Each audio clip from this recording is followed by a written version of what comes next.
Cayetano, hoy tenemos dos conferencias, la primera de Miguel Platón, la segunda de José Justi. ¿Qué nos puedes contar de la intervención de José Justi? Bueno, la intervención de José Justi es especialmente interesante porque trata de la reforma del régimen jurídico del Estado vía leyes administrativas. Es un título un poco largo, pero básicamente lo que trata es de una cesión muy importante de poderes que hizo el jefe del Estado. O sea, esas leyes de alguna forma cedieron parte del poder del jefe del Estado a otras instituciones. Es un proceso muy interesante y yo creo que el profesor Justi, que es profesor de Derecho Administrativo en la Autónoma, pues está especialmente bien preparado para darnos unas pinceladas sobre este tema tan interesante. Sí, tienen que ser pinceladas porque es muy amplio el tema.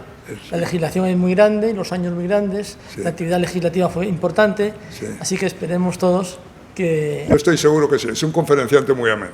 Muy bueno, muy gracias. Muchas gracias. Muchas gracias por esas amables palabras de presentación.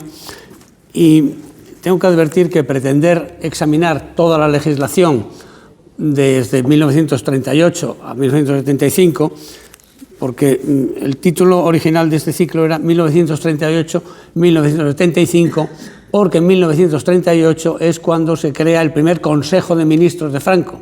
Hasta ese momento el Estado era lo que se llamaba un Estado un poco campamental, un poco ir tirando, ¿no? Y ya en 1938 se crea el primer Consejo de Ministros. Pues claro, examinar esa legislación sería un castigo insufrible para el respetable, y debo recordar que el artículo 15 de la Constitución vigente prohíbe los tratos inhumanos o degradantes.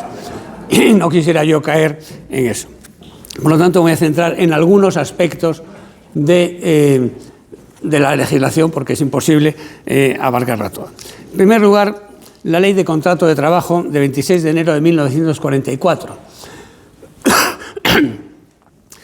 Podría llamar la atención que 5 años después de la guerra, todavía en plena guerra mundial, con la tensión que eso generaba en el gobierno, sin embargo, se regula con bastante minuciosidad el contrato de trabajo, por entender que es el trabajo personal, es lo que sigue siendo donde los españoles, pues la inmensa mayoría de los españoles, percibimos nuestras rentas, es lo que nos deja, lo que nos permite vivir.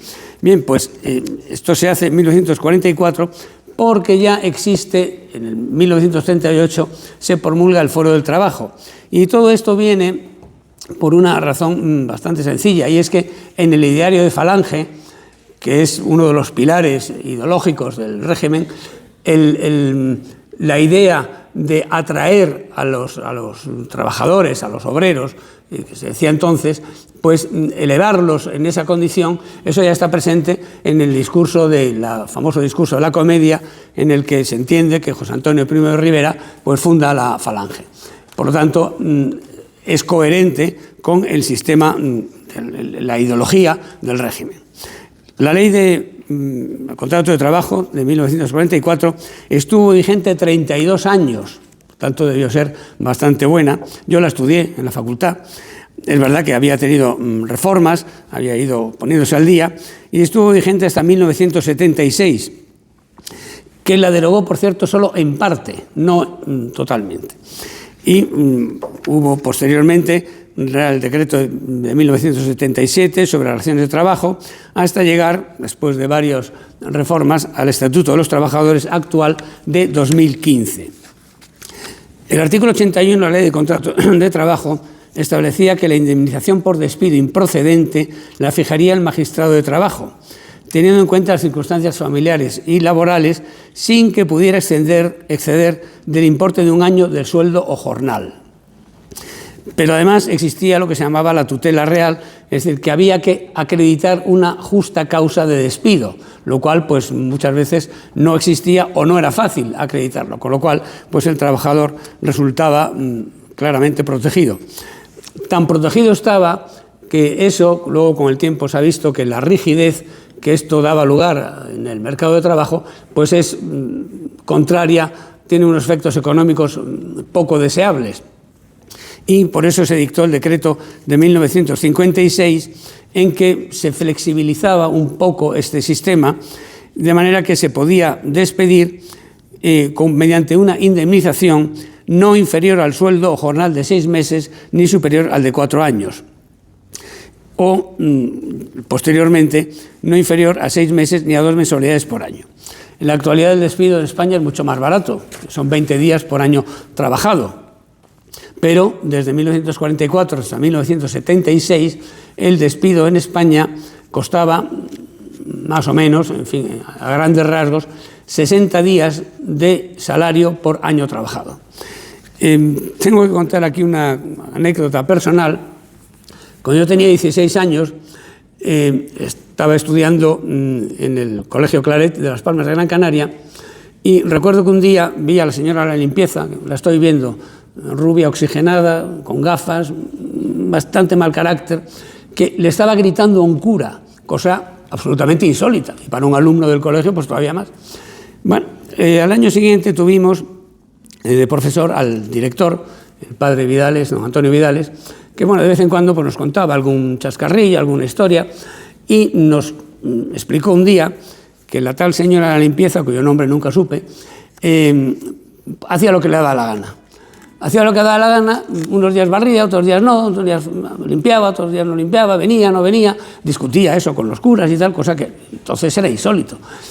Pero el colegio tenía que tragar porque, como llevaba toda la vida trabajando, seguramente pues, aquellos casos de acabar la escuela con 14 años y empezar a trabajar, pues era carísimo echarla. Porque eran 60 días, recuerdo esa expresión del padre Vidales, 60 días por año trabajado. Y a un colegio de economía modesta, pues, en fin, al final lo que hacían era ir transigiendo y aguantar a ver si la pobre señora pues, se jubilaba o fallecía de muerte natural, porque no había otra manera. Bien, el régimen de Franco lo que pretendía con esta ley de contrato de trabajo era la paz social, es decir, que la economía funcionase, pero además que no hubiese algaradas, jaleos, ocupaciones de fincas, como había ocurrido durante toda la época del Frente Popular. Eso, el orden público en España en esa época y durante mucho tiempo, y lo hemos vivido, era un valor casi sacrosanto. Para eso pues tenía que dictar una ley, la ley de contrato de trabajo, que estaba muy bien hecha, pero todos sabemos que el papel lo resiste todo. La Constitución española de 1812 decía en el artículo, me parece que 3, en el 2 o el 3, que los españoles debían ser buenos, justos y benéficos. Bueno, ya sabemos que eso de benéficos no se ha hecho realidad porque el siglo XIX español pues, fue una auténtica catástrofe. Bien, como el papel lo resiste todo, hay que saber, hay que analizar si esa ley de contrato de trabajo realmente se aplicaba o no, o era una ley como tantas otras que hay por ahí, pero que se aplican o no. Hay un caso curioso y es el delito de blasfemia.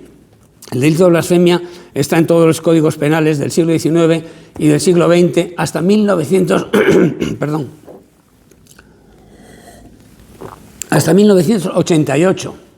Antes de ayer, como quien dice. Pero es un delito que en un momento dado pues, dejó de perseguirse. La blasfemia podrá ser una grosería, una ofensa a la religión católica, pero tanto como delito, pues hace ya mucho que no se consideró. Hay un caso curioso y es una sentencia de la Audiencia de Granada que le impone a don José Alcántara García, en octubre de 1934, un día de arresto y 500 pesetas de multa, que son un dineral, por haber publicado un escrito contra la religión católica. No hay más sentencias. Hay una en casi 2 siglos. Quiere esto decir que hay normas jurídicas pues, que caen en desuso, que se olvidan, se dejan de practicar y no pasa nada. Podía ocurrir esto también con la ley de contrato de trabajo, pero no ocurrió. No ocurrió porque el régimen de ese señor, que Miguel Platón ha sido muy valiente al nombrarlo, yo casi no me atrevo, porque si uno dice generalísimo Franco, que no lo he dicho, por cierto, bueno, pues a lo mejor hay quien le da erisipela o algo así. Bueno, pues durante el régimen creó, pero también propició otras instituciones que hacían que esa ley se cumpliese. En primer lugar, la Inspección de Trabajo. La Inspección de Trabajo no es un invento del régimen de Franco, ni mucho menos. sino que es una idea del Instituto de Reformas Sociales, que fue creado, era un organismo autónomo, creado en España en 1903 por Francisco Silvela, para que estudiara y propusiera las leyes y decretos que mejorasen la vida y las condiciones laborales de las clases obreras, decía así. Posteriormente, en 1920, don Eduardo Dato pues creó el Ministerio de Trabajo, cosa que los anarquistas le pagaron muy bien asesinándolo en la Puerta de Alcalá. El Instituto de Reformas Sociales dio lugar a la Comisión de Reformas Sociales, que luego fue disuelto en 1924 por el general Primo de Rivera, porque lo incorporó a las organizaciones corporativas propias del sistema. Y el Instituto de Reformas Sociales en 1906 tiene la idea de crear la Inspección de Trabajo, a la que se le encomendaba la vigilancia del cumplimiento de la legislación social de entonces. Ya existía la Ley de Accidentes de Trabajo de 30 de enero de 1900, la Ley sobre Trabajo de Mujeres y Menores de 1900 también, la Ley de Descanso Dominical de 3 de marzo de 1904 y otras muchas. Y era un cuerpo de funcionarios, entraban por oposición y tenían la misión de verificar que las condiciones de trabajo, las establecidas en la legislación de entonces, se cumpliesen. Y además se le dotaba de algo muy importante, que era la presunción de veracidad de las actas extendidas por la Inspección de Trabajo. Es decir, lo que el inspector de trabajo fijaba en el acta, eso en principio era la verdad, salvo prueba en contrario, claro. El régimen lo que hace en 1939, es decir, todavía acaba de terminar la guerra y ya se nota esta preocupación porque las relaciones laborales funcionen correctamente, y se crea en el año 39 el Cuerpo Nacional de Inspección de Trabajo. Realmente lo que se hace es refundirlo y dotarle de otras prerrogativas, y en el que se integran en la Inspección de Seguros Sociales y la Inspección de Migración.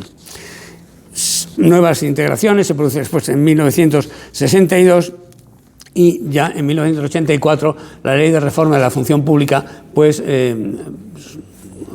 equilibra o, digamos, equipara la Inspección de Trabajo, el Cuerpo de Inspección de Trabajo, a otros cuerpos de la Administración, pero eso ya excede del periodo que estamos examinando. La Inspección de Trabajo, en virtud de esa presunción de veracidad, llegó a tener una fuerza realmente notable. Yo he conocido casos de que le decían al director general de una empresa de 500, 600 trabajadores: está ahí el inspector de trabajo, y se le caían los pantalones. Salía corriendo a recibirlo porque la Inspección de Trabajo tenía temible, pues algo parecido como si ahora nos dicen la Inspección de Hacienda, ¿no? Que viene María Jesús Montero, pues aquí todo el mundo sale corriendo, pues algo así. Llegó incluso a excederse, porque la Inspección de Trabajo, que tuvo un gran efecto, y es que las normas de trabajo se cumplían, normas que además en general tenían una cierta idea tutelar de lo que era la inspección, las relaciones laborales. Tengo por aquí una sentencia muy curiosa de 1927, en que el Tribunal Supremo habla del carácter tutelar y de caridad cristiana con que deben interpretarse las leyes sociales en favor de la clase siniestrada. Hombre, esto hoy nos hace sonreír, pero en fin, era la idea que existía, ¿no? Bien, la Inspección de Trabajo, que repito, tenía legalmente establecido la presunción de veracidad de los hechos consignados en el acta, en virtud de esa fuerza, de esa potencia que tenía, de ese cierto temor que tenían los empresarios en que el operario se fuese a la Inspección de Trabajo y que viniese una inspección y le pillasen algo, pues se excedió en favor del trabajador, hay que decirlo. Pero desde el punto de vista jurídico se excedió porque se entendió durante bastante tiempo, hasta el año casi 2000, 2001, que lo que consignaba el inspector de trabajo en el acta, fuesen hechos o fuesen impresiones o deducciones, eso era cierto, salvo prueba en contrario siempre. Yo recuerdo actas, cuando yo tomé posesión de juzgado de lo contencioso administrativo número 3 de Madrid, el 15 de diciembre de 1998, y a partir de ahí pues empezamos a ver recursos contra actas de la Inspección de Trabajo. Y recuerdo que había actas con una redacción que, claro, eso, desde el punto de vista jurídico, no digo desde el punto de vista social, que para el trabajador era muy bueno, pero desde el punto de vista jurídico pues no podía admitirse. Y es que se redactaban actas de este tenor. Personado el inspector de trabajo en la empresa tal, aprecia que luego resultó ser don fulano de tal y tal, mantiene una relación laboral con, dices, ¿la aprecia cómo? ¿Por la mirada, por el humo, por el olor? ¿Qué es lo que aprecia el inspector de trabajo? Porque los hechos sí pueden ser ciertos, pero las impresiones, la deducción del inspector de trabajo, claro, yo a veces decía, hombre, si el inspector de trabajo tiene una bola de cristal, ¿por qué no la tiene el magistrado? Que también sería más cómodo, para mí, para no equivocarme. Y efectivamente, en la Inspección de Trabajo se dio cuenta de que así no podía ganar los pleitos. Hasta el punto que hubo una reunión con el inspector jefe de trabajo Policial de Madrid y la Abogacía del Estado, en la que le dijeron, mira, en el acta hay que poner hechos, no impresiones. Aprecio una relación laboral o aprecio que se exceden los límites horarios. ¿Cuándo? ¿Cómo? ¿Dónde? Diga usted eso, porque si no...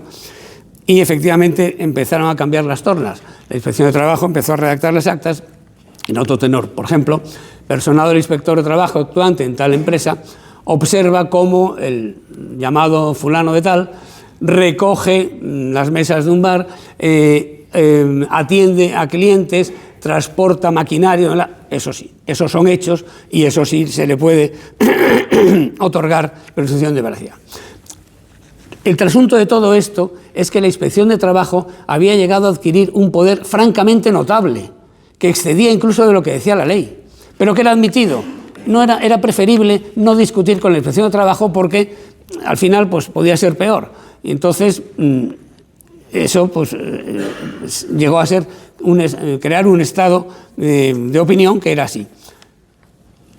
Esto, que repito, desde el punto de vista jurídico, pues no es lo más correcto. Sin embargo, desde el punto de vista laboral y social, lo que fue un elemento fundamental para tener una paz social enorme, porque efectivamente hubo huelgas, la famosa huelga de los mineros en 1962, en la cuenca asturiana, que duró bastante tiempo, pero por regla general las relaciones laborales en España pues, se mantuvieron en unos niveles muy aceptables de conflictividad, que era lo que el régimen quería y era también lo que convenía a los trabajadores, no hay que negarlo. En segundo lugar, tenemos las magistraturas de trabajo. Magistraturas de trabajo creadas el 13 de mayo de 1938, es decir, en plena guerra, cuando lo importante era llegar al Mediterráneo, acabar con los focos de resistencia, etcétera, pues resulta que el Ministerio de Organización y Acción Sindical crea un orden jurisdiccional nuevo, que sigue existiendo, por cierto, pero que es coherente también con ese ideario falangista, esa idea del Foro del Trabajo de 1968, del mismo año. La magistratura de trabajo sustituye a los jurados mixtos que habían existido en la Segunda República y se trata de unos órganos jurisdiccionales servidos por magistrados de carrera, o de la carrera judicial o de la carrera fiscal al principio, para que no había funcionarios suficientes, que se rigen por normas jurídicas, no por normas de conveniencia o de oportunidad. Y además, las magistraturas de trabajo, que en 1989 se transforman nominalmente en juzgado de lo social, pero en el fondo es lo mismo, tenían como norma directriz el principio pro operario. Es decir, en el caso de existir una duda o ambigüedad en la interpretación de una norma laboral, se debe favorecer siempre al trabajador.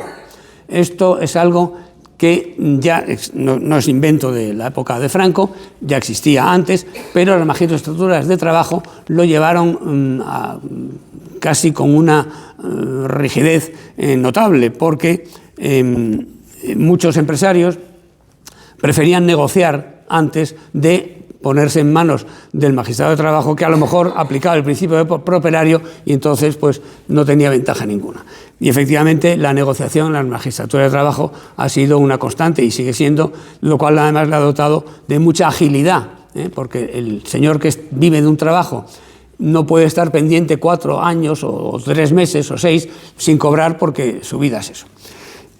Este principio properario se mantiene actualmente en el Estatuto de los Trabajadores de 2015, es decir, viene de principios del siglo XX, finales del XIX, principios del siglo XX, ha pasado por todos los distintos regímenes políticos españoles, y el artículo 3.3 del Estatuto de los Trabajadores dice lo siguiente: los conflictos originados entre los preceptos de 2 o más normas laborales, tanto estatales como pactadas, que deberán respetar en todo caso los mínimos de derecho necesario, se resolverán mediante la aplicación de la más favorable para el trabajador apreciado en su conjunto y en cómputo anual respecto de los conceptos cuantificables. Con estas 2 instituciones y con este principio properario, pues se consiguió que durante mucho tiempo, hasta casi el final de la época del régimen, pues una paz social muy aceptable que redundaba, como he dicho antes, no solo en beneficio de la economía, sino sobre todo también en beneficio del trabajador. Además de este aspecto, que quería señalarlo, porque ahora se oyen pues por los sindicatos que dicen esto, lo otro y más allá, y sin embargo en los últimos años los sindicatos han puesto el grito en el cielo porque la indemnización por despido se ha rebajado a 20 días laborables por año trabajado. Claro, querían 60 días laborables por año trabajado, pero es que entonces lo que querían era el año 39, el año 40. Entonces, ¿en qué quedamos? O se está en un sitio o se está en otro. Pero bueno, con ser esto importante, también quiero hacer aquí ahora una segunda parte en relación con lo que es la actuación del Gobierno y de la Administración en el largo proceso de sometimiento al derecho. El ideal de todo gobernante es no tener límites. Yo lo comprendo, claro, es natural, no tener pleitos ni tener que someterse a reglas, en fin, eso sería lo ideal, pero hoy en día, pues evidentemente es impracticable, si es que a alguien se le ocurre. Alguien que no sea pues Maduro, por ejemplo, o algo así, ¿no? Alguien normal. Este largo proceso tiene muchos elementos clave, pero quizá los más importantes sean 2. El primero, la responsabilidad patrimonial del Estado y de la Administración pública. Decía un profesor de la Universidad de Burdeos, Maurice Oriu, que en los primeros años del siglo XX, 1910, 15, que al Estado entendido como tal, todo el aparato administrativo, Estado, provincia, municipio, en fin, en Francia, departamentos, no se le pedía que se limitase al orden público, como había sido el Estado abstencionista que había regido en gran parte del siglo XIX, sino que lo que se le pedía era que actuase, que regulase las relaciones laborales, que sacase de la miseria esos ejemplos terribles de Dickens y de otras plumas que relatan unas circunstancias laborales y de vida terribles, de miseria, que Pío Baroja lo describe muy bien en sus novelas, La Busca, La Mala Hierba y Aurora Roja. En fin, todo eso, pues lo que la gente pide no es que se limite el Estado al orden público, sino que actúe en beneficio del bienestar material, sobre todo de los menos favorecidos.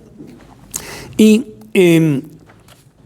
si en ese actuar el Estado pues lesiona bienes y derechos, porque puede ocurrir que por hacer una carretera pues se lleve por delante una finca, por ejemplo, o que sea impracticable el cultivo, o cualquier otros casos, por ejemplo, cuando en la persecución de un delincuente, cosa que todos entendemos que es algo que tiene que hacer la policía, pues un coche se cruza o ocurre un accidente, eso es inevitable, pero entonces que indemnice.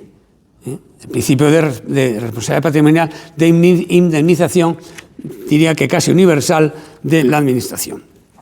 En España, la responsabilidad patrimonial de la Administración, es decir, que la Administración actúe, pero que si causa daño, indemnice, pague el daño causado, se inicia con la Ley de 9 de abril de 1842, dictada para indemnizar los daños causados por operaciones militares en la primera guerra carlista. Porque, al ser una guerra civil, pues a veces se llama una guerra civil, sobre todo en el País Vasco, donde la población es dispersa, pues ocurría muchas veces que las tropas se tenían que refugiar o parapetar en corrales, casas, etcétera, y causaban daños. Posteriormente, hay una ley de 1899 sobre indemnización de reos que luego probasen su inocencia. Esto también parece bastante lógico, porque te condenan, pero luego resulta que eres inocente, hombre, por lo menos que te hagan menos amargo el trago. Los artículos 1902 y 1903 del Código Civil establecieron una regla general de indemnización, pero el Tribunal Supremo lo entendió de una manera harto restrictiva, con lo cual pues no dieron el juego que debían haber dado. La Constitución de 1931 también admite en el artículo 41 la responsabilidad subsidiaria del Estado o corporación por los daños causados por funcionario público que en el ejercicio de su cargo infringiere los deberes en perjuicio de tercero. Pero ya digamos que en la recta final del principio general de responsabilidad patrimonial del Estado, entendiendo por Estado todo el aparato administrativo, Estado, provincia, municipio, comunidad autónoma, corporaciones locales, etc. Se dicta una ley de 31 de diciembre de 1945 sobre indemnización por muerte o incapacidad causadas por uso de armas de fuego por fuerzas militares o de orden público, dictada a raíz de la intervención armada, intervención terrorista del maquis, que, como fue otra pequeña guerra civil, pues causó muchos daños, y la propia represión del maquis pues a veces se veía obligada a lesionar derechos de personas pues que no tenían nada que ver con aquello. Y se aprovecha la ley de expropiación forzosa de 1954, que sigue vigente, no debía ser tan mala, que en el artículo 121 dice lo siguiente: dará también lugar a indemnización con arreglo al mismo procedimiento toda lesión que los particulares sufran en los bienes y derechos a que esta ley se refiere, siempre que aquella sea consecuencia del funcionamiento normal o anormal de los servicios públicos o la adopción de medidas de carácter discrecional no fiscalizables en vía contenciosa. Con esto se establece el principio general de responsabilidad patrimonial de la Administración Pública en su actuación. Y además la ley, por cierto, que este precepto está prácticamente transcrito igual en el artículo 106, párrafo segundo de la actual Constitución española. En este precepto se establece que no hace falta que ocurra que el funcionario o el agente del Estado actúe de mala fe o actúe con imprudencia. No, que actúe simplemente funcionamiento normal o anormal de los servicios públicos. Bien porque es lo lógico y lo normal, o bien porque efectivamente el funcionario se ha excedido o ha habido algún tipo de imprudencia. Es igual. La indemnización se debe pagar, es exactamente igual. En todo caso, el daño habrá de ser efectivo, real, es decir, no hipotético. Es que yo pensaba que iba a hacer... No. Usted le han causado algún daño, eso sí se indemniza. Lo que nos indemniza es las expectativas más o menos vaporosas. Evaluado económicamente e individualizado con relación a una persona o grupo de personas. Y en este punto tengo que citar un caso famoso que ocurrió en 1967, que resolvió el Tribunal Supremo en 1975, que es la sentencia de los novios de Granada, que se conoce así, sentencia de 12 de marzo de 1975. Una pareja de novios tenía la costumbre de pasear por Granada por la acera que daba al sanatorio psiquiátrico provincial. Y un pobre hombre desgraciado que tenía, en fin, la desgracia de estar interno en el psiquiátrico y que nunca había dado muestras de violencia, no se podía esperar de él nada, pues en un momento dado se tira por la ventana, cae encima del novio y lo mata. Y los padres del chico piden una indemnización, la Audiencia de Granada la concede, pero la novia también. Dice, oiga, yo he tenido un daño, nos íbamos a casar, llevábamos ya un tiempo de novios, yo me he quedado así, yo soy alguien también en este asunto. La Audiencia de Granada efectivamente también concedió la indemnización, pero la Abogacía del Estado, por orden naturalmente del ministro correspondiente, pues entendió que ese daño no era efectivo, que eso era una hipótesis, era una relación, en fin, amorosa muy respetable, pero que no era. Sin embargo, tanto la Audiencia de Granada como el Tribunal Supremo entendieron que sí, que había un daño efectivo y que era un daño moral, ciertamente. En el caso de los padres se podía discutir si era moral o también económico, porque, en fin, pues podía ser el chaval, podía ser el consuelo de su vejez, pero bueno, en el caso de la novia era un daño claramente moral y se concedió la indemnización. Y desde entonces, además, el daño moral es indiscutido en la jurisprudencia española. Hay que acreditarlo, claro, naturalmente, pero no hay duda ninguna de que el daño moral, el dolor causado por una actuación de la Administración, es indemnizable. Siendo esto importante, es decir, que la Administración actúe, pero que sepa que puede verse obligada a indemnizar, todavía es más importante la creación, más bien la evolución, la larga evolución de la jurisdicción contenciosa administrativa como forma de sometimiento del Gobierno y la Administración al derecho.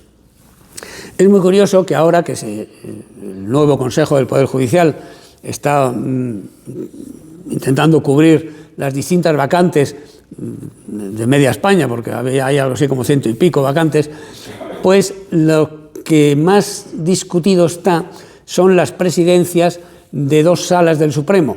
De la Sala Segunda de lo Penal, por razones evidentes, que no hace falta citar, porque muchos ministros yo creo que se están viendo allí sentados en el banquillo, y la presidencia de la Sala de lo Contencioso Administrativo, porque realmente la jurisdicción contenciosa administrativa es la que resuelve los conflictos entre los particulares y la administración pública.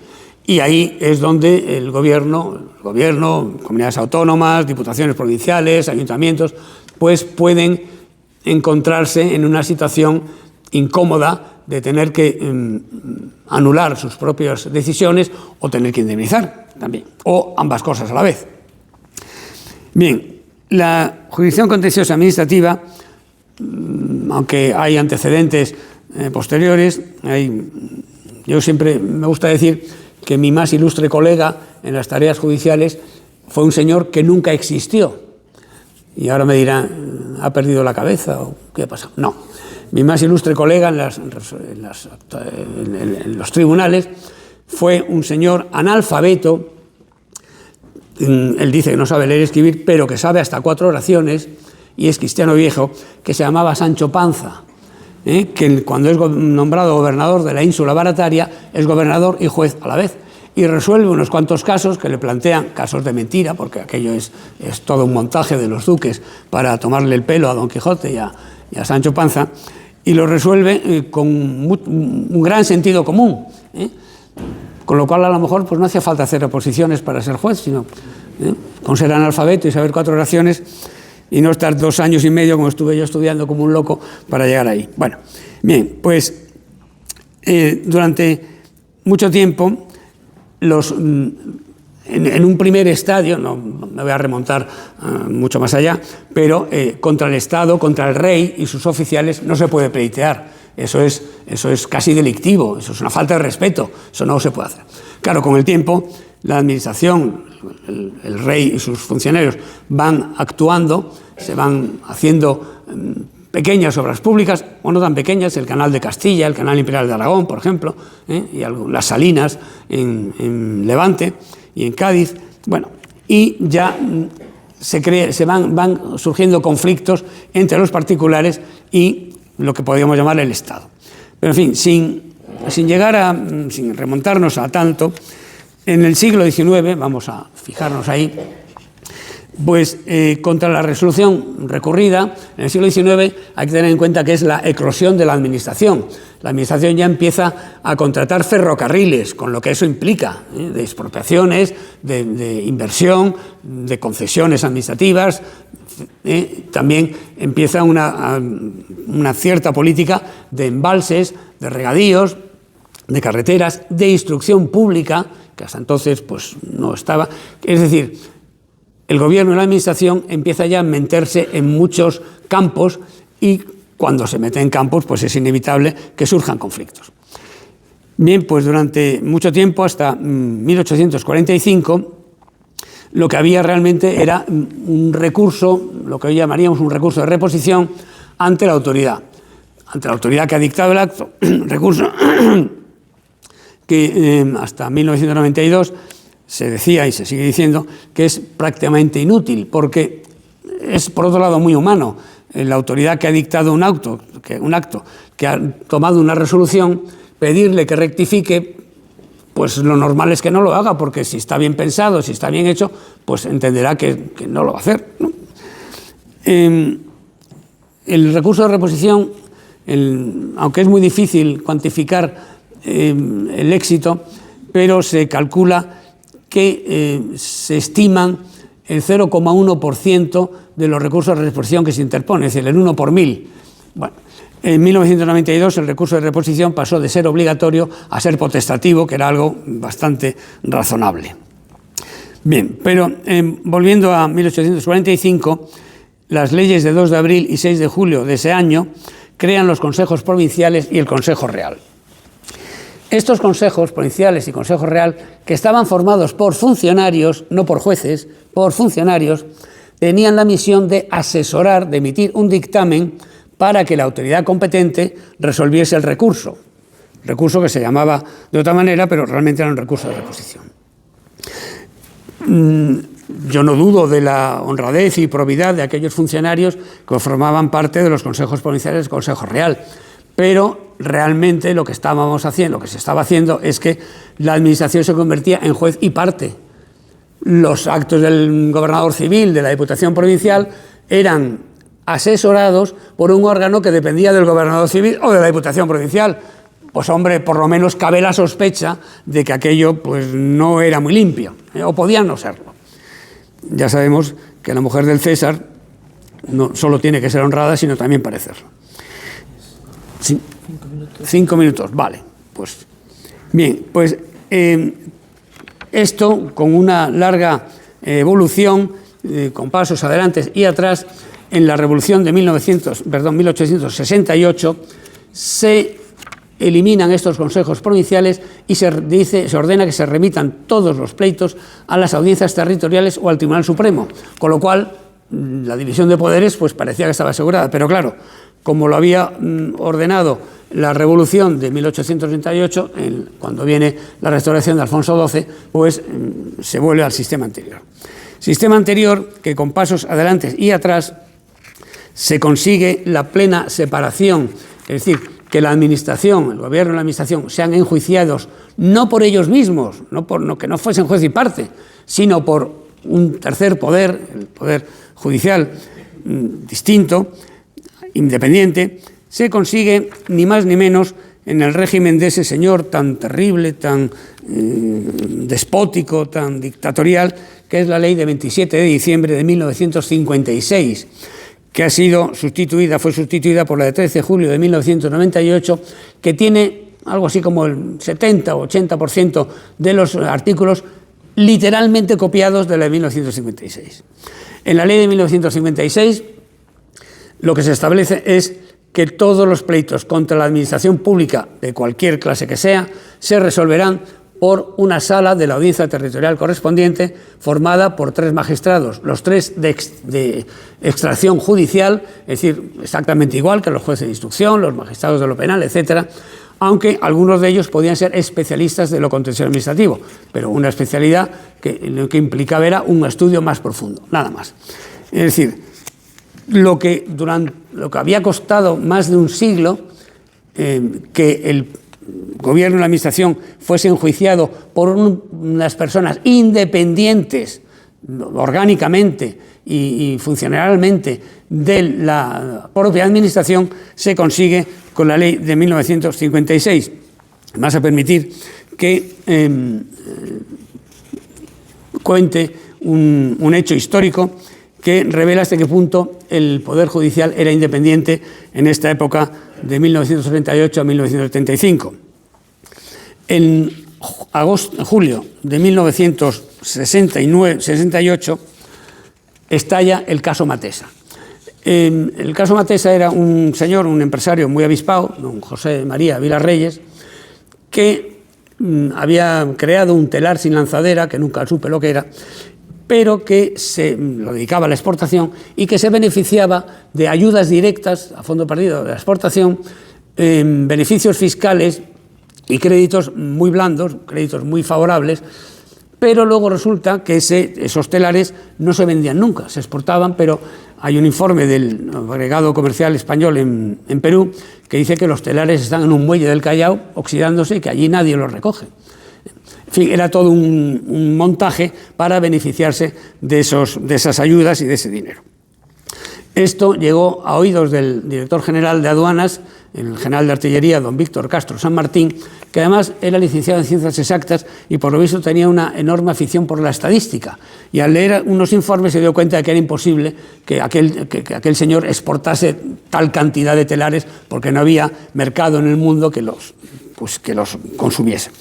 Se puso en conocimiento de la justicia y el juez de delitos monetarios, que no me acuerdo cómo se llamaba, Sánchez del Corral, hombre, mira, ya he aprendido algo. Pues a medida que avanzaba la investigación se da cuenta de que hay una implicación a título culposo por negligencia, no porque hubiesen llevado algo como, en fin, ahora se estila, a título simplemente de culpa invigilando, de negligencia, del anterior ministro de Hacienda, señor Navarro Rubio, entonces gobernador del Banco de España, y el entonces ministro de Hacienda, señor Espinosa San Martín, y el ministro de Comercio, señor García Moncó. Y claro, en 1969, cuando el juez de delitos monetarios se encuentra con aquello, pues habla con el presidente del Tribunal Supremo, don Francisco Ruiz Jarabo, y le dice, si esto sigue así, y parece que va a seguir así, faltaban muchas diligencias que practicar, mucha investigación, me veo en la obligación de procesar a 2 ministros en activo y a un exministro. Claro, eso era un escándalo terrible. Hoy no pasa nada. Hoy tenemos al fiscal general del Estado pues gozando de la fiscalía y durmiendo tan ricamente, pero bueno, entonces sí.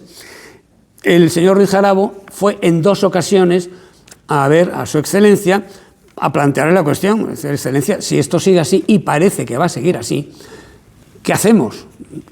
Pues la solución fue cambiar el Consejo de Ministros el día 29 de octubre de 1969, cambiar no solo estos ministros, sino otros cuantos, de manera que ya, aunque luego fueron en principio procesados y posteriormente indultados, pero ya no eran ministros en ejercicio, eran exministros y, repito, siempre a título de negligencia. Si esto, señores, no es división de poderes, pues solamente queda que Dios Todopoderoso nos venga aquí a explicar lo que es, porque si no, no hay otra solución. Muchas gracias por su atención.